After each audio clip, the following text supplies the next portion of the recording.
Mga ka-express, mainit na balita ang lumabas matapos kumpirmahin na hindi makakasama si Kai Sotto sa FIBA Asia Cup dahil sa kanyang ACL injury. Isang malaking kawalan ito para sa Gilas Pilipinas, lalo na't isa si Kai sa pinaka-inaasahang poste ng team. Sa kabila nito, nananatiling matatag si Dwight Ramos na nagsabing gagawin nila ang lahat para makabawi at makipaglaban kahit kulang sa puwersa. Sa isang event sa Quezon City, inamin ni Dwight Ramos na magiging mahirap ang laban pero determinado siyang maghanda at ibigay ang kanyang makakaya para sa bayan. Nagsimula ng maghanda si Dwight Ramos para sa Asia Cup kung saan makakalaban ng Gilas ang Chinese Taipei, New Zealand at Iraq, mga powerhouse teams sa region. Sa unang bahagi ng qualifiers, napakita ng lakas ang Pilipinas sa pamamagitan ng 4 na sunod-sunod na panalo, kabilang na ang makasaysayang tagumpay laban sa New Zealand. Pero sa huling window, nadama ang pagkawala ni Kai matapos matalo ang Gilas sa Chinese Taipei at ng New Zealand. Sa kabila nito, nakapasok pa rin ang team sa main tournament at ngayon ay oras na para makabawi. Bagamat kulang sa height at star power, naniniwala si Dwight Ramos na ang puso, sipag at disiplina ang magiging susi sa laban. Ipinapakita niya ang klase ng leader na hindi umaasa sa hype, kundi sa preparasyon at dedikasyon.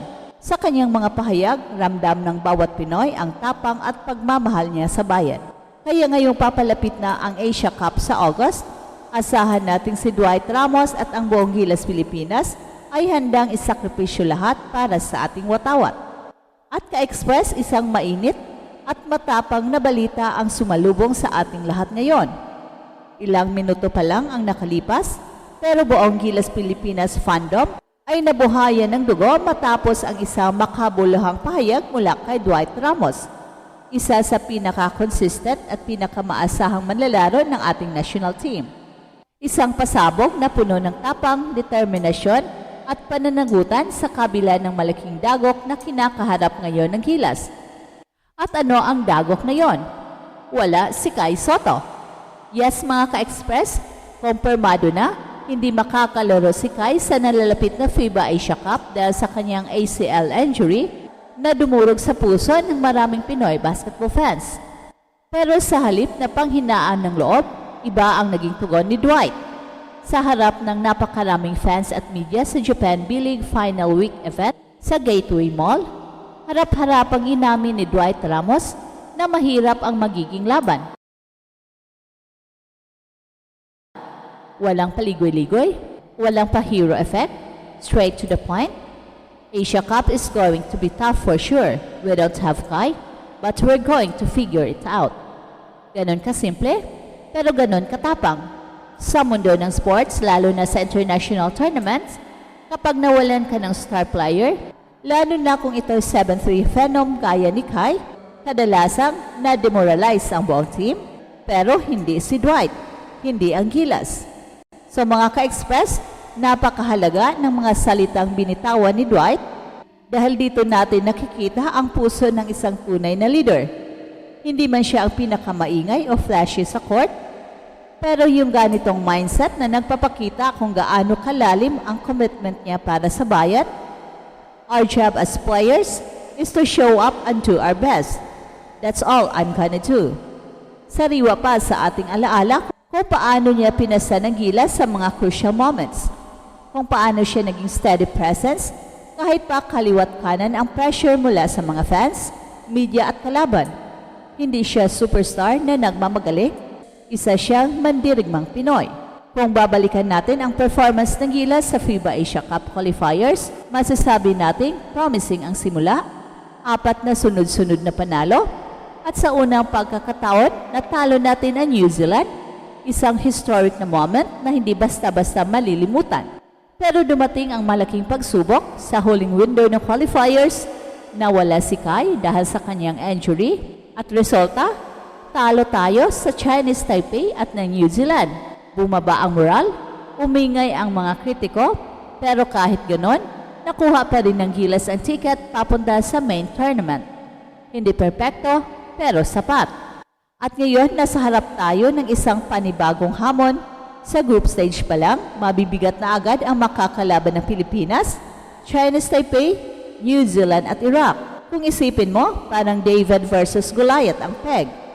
Lalo na't kulang tayo sa height, experience at chemistry dahil sa mga injury at schedule conflicts. Pero ka-express, alam mo kung anong meron ang Gilas? Puso. At yan ang pinapakita ngayon ni Dwight Ramos. Sa halip na manghinayang, ang focus niya ay paano maghahanda para sa laban. I have 2 months to go before the Asia Cup, so I have to plan out my training. Sabi pa ni Dwight, walang drama, walang excuses, puro aksyon. Hindi rin natin pwedeng kalimutan ang epekto ng pagkawala ni Kai. Hindi lang siya malaking presence physically, kundi pati na rin sa depensa, rebounds at intimidation factor. Isa siyang natural rim protector at wala tayong kapalit na may parehong skill set at height sa ngayon. Pero dito papasok ang tunay na lakas ng Gilas, ang sistema at ang pagkakaisa. Kailangang mag-step up ang bawat manlalaro, kailangan i-maximize ang bawat opportunity. Hindi lang ito laban ni Dwight, kundi laban ng buong Pilipinas. Sa ilalim ng bagong direction at coaching staff, marami ring inaabangang adjustments at game plans. Marahil ay mas magiging mabilis ang laro ng Gilas, mas rely sa outside shooting at rotations kesa traditional big man post plays.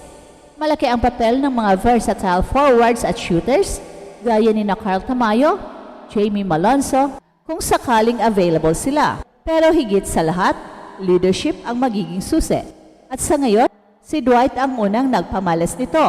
Mga ka-express, kung tutuusin, marami na tayong pinagdaan ng hirap sa international basketball, mga heartbreak losses, kulang sa preparasyon at minsan pa nga'y puro batikos mula sa mga fans natin mismo. Pero sa kabila ng lahat, may isang bagay na hindi nawawala, ang pag-asa.